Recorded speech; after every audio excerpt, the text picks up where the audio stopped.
Hey everyone, my name's Ella and welcome to 100 Stories Deep. Today I'm going to be reading selected segments from a book called Invisible Cities by Italian author Italo Calvino. I've chosen this book because it's really unique in the form of storytelling that it uses.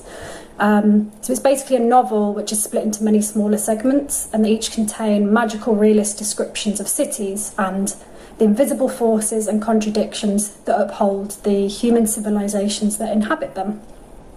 And these exchanges are told through an imagined encounter between two famous historical figures from the 13th century. So the first one is Marco Polo, who was an Italian explorer, and the second one is Kublai Khan, who was the fifth ruler of the Mongolian Empire. And the Mongolian Empire was the second largest empire in history after the British, which is number one. And as it gradually becomes clear throughout the book, the many cities that Marco Polo is describing are actually all different versions of the same city, Venice. So I'm just sort of going to skip through and read different segments, and I've chosen those segments because those are the ones that have always stuck with me since I first read this book about 6 years ago. Invisible Cities. Kublai Khan does not necessarily believe everything Marco Polo says when he describes the cities visited on his expeditions. But the Emperor of the Tartars does continue listening to the young Venetian with greater attention and curiosity than he shows any other messenger or explorer of his. In the lives of emperors, there is a moment which follows pride in the boundless extension of the territories we have conquered, and the melancholy and relief of knowing we shall soon give up any thought of knowing and understanding them. There is a sense of emptiness that comes over us at evening, with the odour of the elephants after the rain and the sandalwood ashes growing cold in the braziers. A dizziness that makes rivers and mountains tremble on the fallow curves of the planisphere where they are portrayed, and rolls up, one after the other, the dispatches announcing to us the collapse of the last enemy troops, from defeat to defeat, and flakes the wax of the seals of obscure kings who beseech our army's protection, offering exchange annual tributes of precious metals, tanned hides, and tortoiseshell. It is the desperate moment when we discover that this empire, which had seemed to us the sum of all wonders, is an endless, formless ruin, that corruption's gangrene has spread too far to be healed by our sceptre, that the triumph over enemy sovereigns has made us the heirs of their long undoing. Only in Marco Polo's accounts was Kublai Khan able to discern, through the walls and towers destined to crumble, the tracery of a pattern so subtle it could escape the termites' gnawing.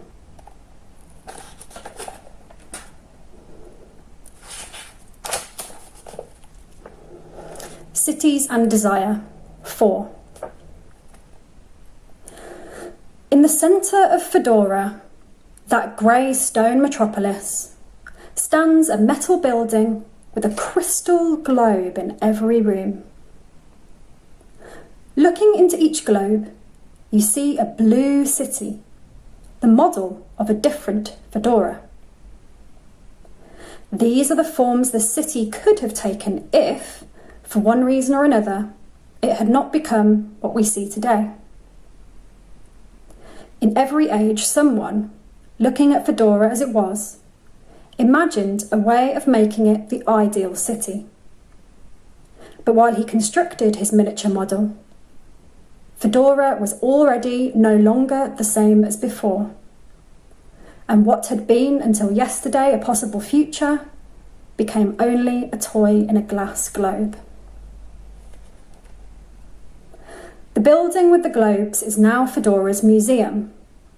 Every inhabitant visits it, chooses the city that corresponds to his desires, contemplates it, imagining his reflection in the Medusa pond that would have collected the waters of the canal if it had not dried up. The view from the high canopied box along the avenue reserved for elephants, now banished from the city. The fun of sliding down the spiral twisting minaret, which never found a pedestal from which to rise. On the map of your empire, O great Khan, there must be room both for the big stone fedora and the little fedoras in glass globes. Not because they are all equally real, but because all are only assumptions. The one contains what is accepted as necessary when it is not yet so. The others, what is imagined as possible, and, a moment later, is possible no longer.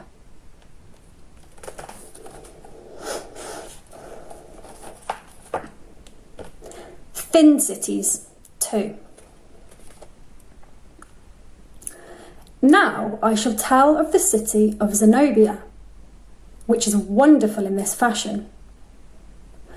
Though set on dry terrain, it stands on high pilings, and the houses are of bamboo and zinc, with many platforms and balconies placed on stilts at various heights, crossing one another, linked by ladders and hanging sidewalks, surmounted by cone-roofed beladeras, barrels storing water, weather vanes, jutting pulleys and fish poles and cranes. No one remembers what need or command or desire drove Zenobia's founders to give their city this form, and so there is no telling whether it was satisfied by the city as we see it today, which has perhaps grown through successive superimpositions from the first, now undecipherable plan. But what is certain is that if you ask an inhabitant of Zenobia to describe his vision of a happy life, it is always a city like Zenobia that he imagines, with its pilings and its suspended stairways, a Zenobia perhaps quite different, aflutter with banners and ribbons, but always derived by combining elements of that first model.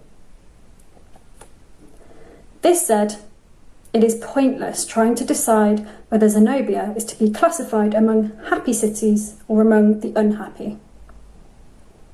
It makes no sense to divide cities into these two species, but rather into another two. Those that through the years and the changes continue to give their form to desires, and those in which desires either erase the city or are erased by it.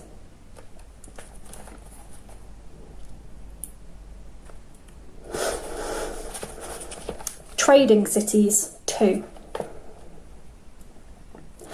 In Chloe, a great city, the people who move through the streets are all strangers. At each encounter, they imagine 1,000 things about one another.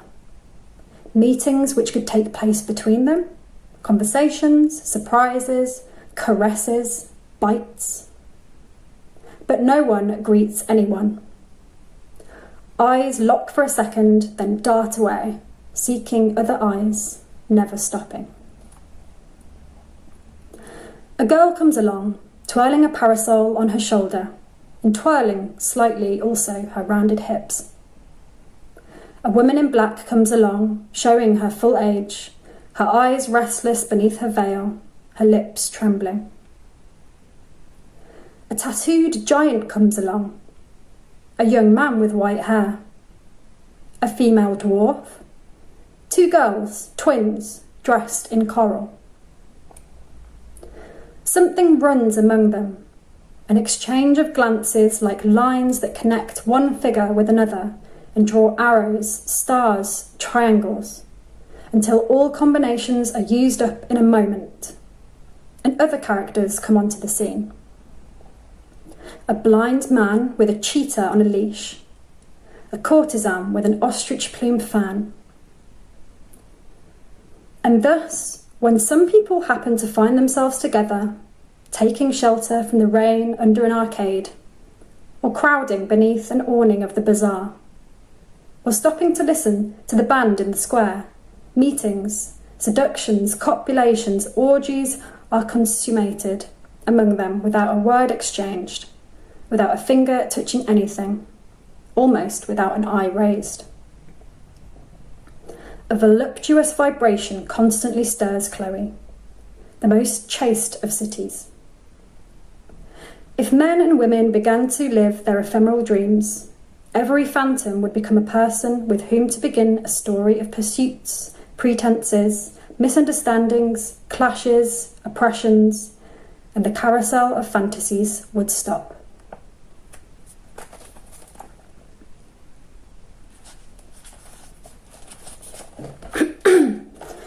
Trading Cities 4. In Ersilia, to establish the relationships that sustain the city's life, the inhabitants stretch strings from the corners of the houses. White or black or grey or black and white, according to whether they mark a relationship of blood, of trade, authority, agency. When the strings become so numerous that you can no longer pass among them, the inhabitants leave. The houses are dismantled. Only the strings and their supports remain. From a mountainside, camping with their household goods, Ersilia's refugees look at the labyrinth of taut strings and poles that rise in the plain.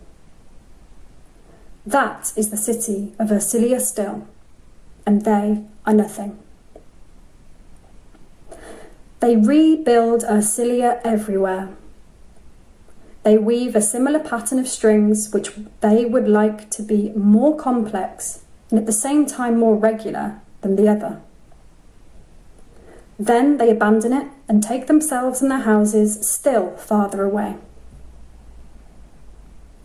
Thus, when travelling in the territory of Ersilia, you come upon the ruins of the abandoned cities, without the walls which do not last, without the bones of the dead which the wind rolls away. Spiderwebs of intricate relationships seeking a form.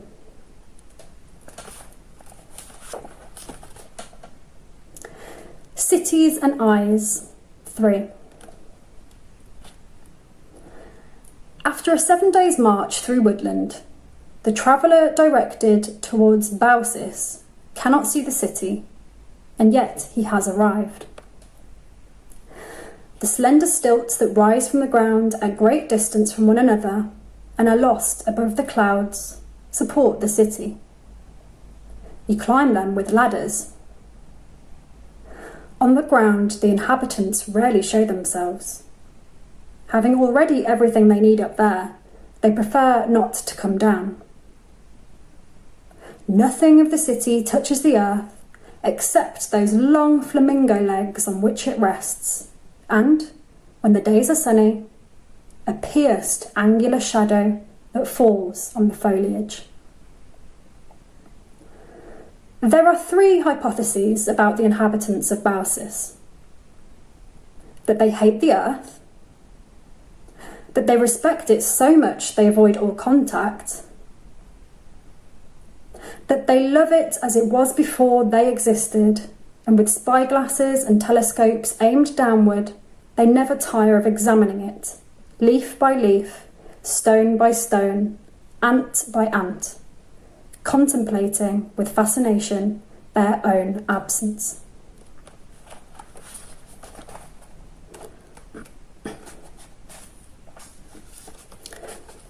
Here's just a bit of dialogue between Marco Polo and Kublai Khan in the middle of the book. Marco Polo describes a bridge, stone by stone. But which is the stone that supports the bridge? Kublai Khan asks. The bridge is not supported by one stone or another, Marco answers, but by the line of the arch that they form. Kublai Khan remains silent, reflecting. Then he adds, "Why do you speak to me of the stones? It is only the arch that matters to me." Polo answers, "Without stones, there is no arch."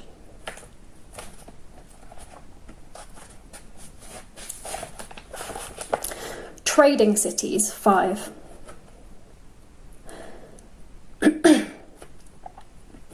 In Esmeralda, city of water, a network of canals and a network of streets span and intersect each other. To go from one place to another, you have always the choice between land and boat. And since the shortest distance between 2 points in Esmeralda is not a straight line, but a zigzag that ramifies in tortuous optional routes, the ways that open to each passerby are never two, but many, and they increase further for those who alternate a stretch by boat with one on dry land. And so Esmeralda's inhabitants are spared the boredom of following the same streets every day. And that is not all. The network of routes is not arranged on one level, but follows instead an up and down course of steps, landings, cambered bridges, hanging streets. Combining segments of the various routes, elevated or on ground level, each inhabitant can enjoy every day the pleasure of a new itinerary to reach the same places. The most fixed and calm lives in Esmeralda are spent without any repetition. Secret and adventurous lives, here as elsewhere, are subject to greater restrictions. Esmeralda's cats, thieves, illicit lovers move along higher, discontinuous waves, dropping from a rooftop to a balcony, following gutterings with acrobat steps. Below, the rats run in the darkness of the sewers, one behind the other's tail, along with conspirators and smugglers. They peep out of manholes and drain pipes. They slip through double bottoms and ditches. From one hiding place to another, they drag crusts of cheese, contraband goods, kegs of gunpowder, crossing the city's compactness pierced by the spokes of underground passages. A map of Esmeralda should include, marked in different coloured inks, all these routes, solid and liquid, evident and hidden. It is more difficult to fix on the map the routes of the swallows, who cut the air over the roofs, dropping long invisible parabolas with their still wings, darting to gulp a mosquito, spiralling upward, grazing a pinnacle, dominating from every point of their airy paths all the points of the city.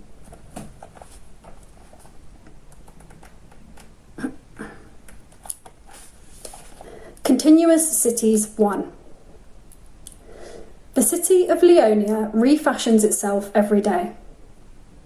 Every morning, the people wake between fresh sheets, wash with just unwrapped cakes of soap, wear brand new clothing, take from the latest model refrigerator still unopened tins, listening to the last-minute jingles from the most up-to-date radio. On the sidewalks, encased in spotless plastic bags, the remains of yesterday's Leonia await the garbage truck. Not only squeezed tubes of toothpaste, blown out light bulbs, newspapers, containers, wrappings, but also boilers, encyclopedias, pianos, porcelain dinner services. It is not so much by the things that each day are manufactured, sold, bought, that you can measure Leonia's opulence, but rather by the things that each day are thrown out to make room for the new.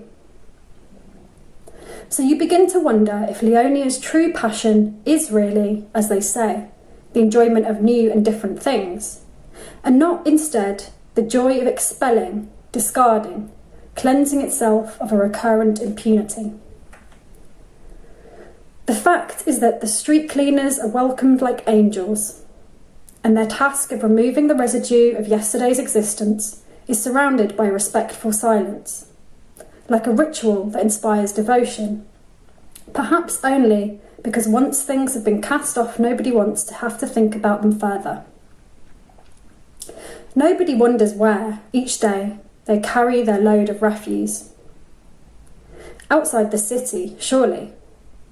But each year the city expands and the street cleaners have to fall back further.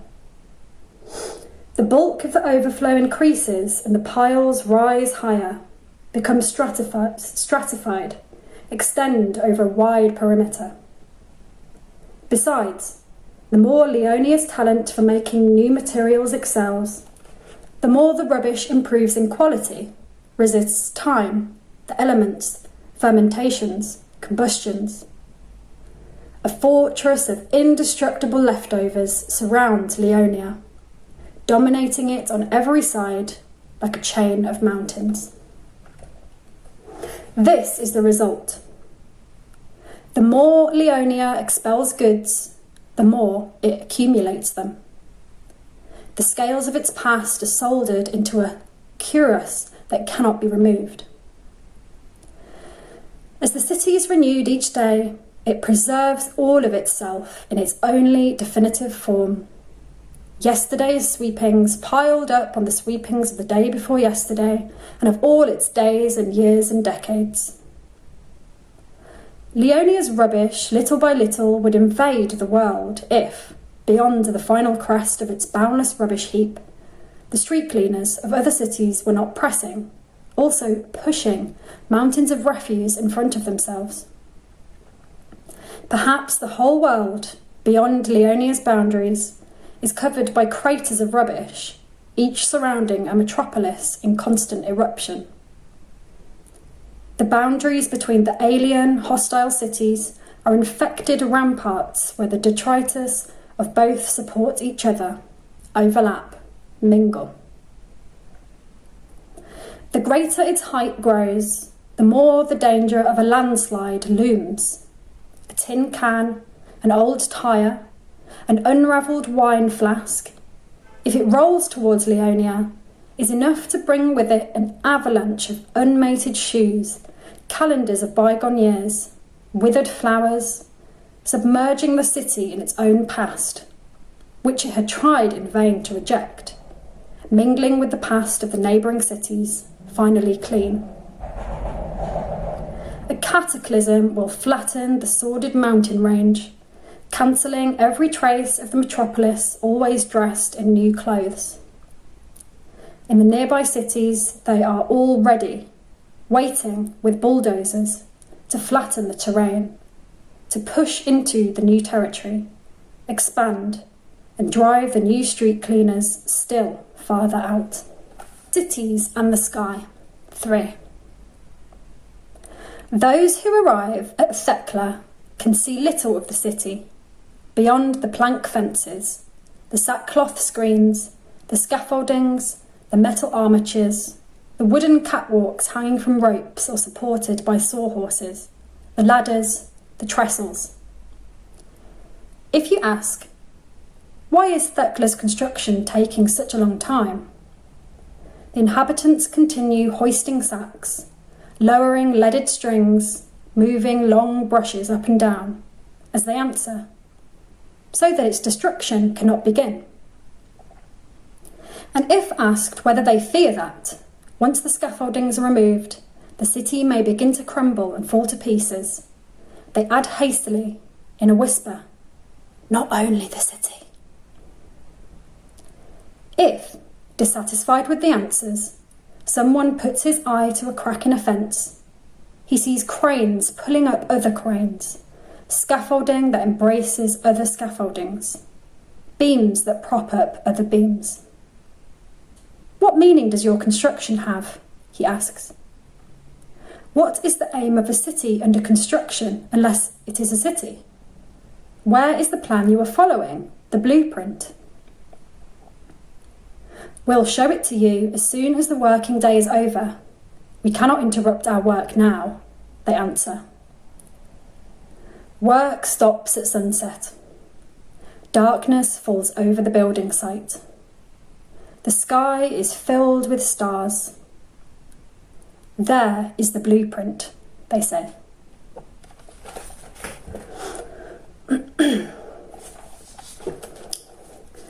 And this is the last ending bit of text between Kublai Khan and Marco Polo.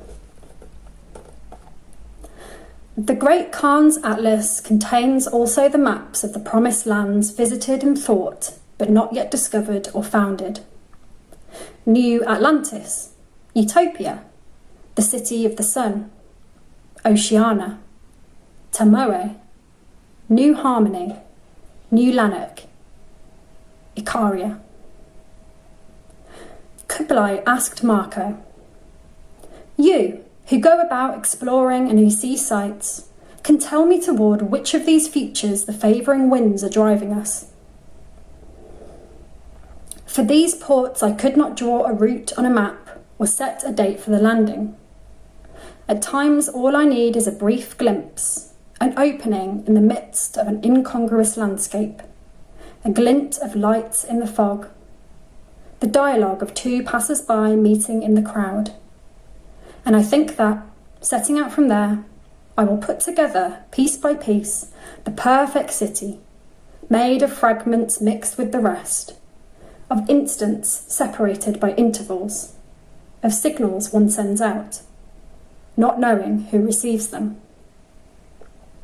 If I tell you that the city toward which my journey tends is discontinuous in space and time, now scattered, now more condensed, you must not believe the search for it can stop.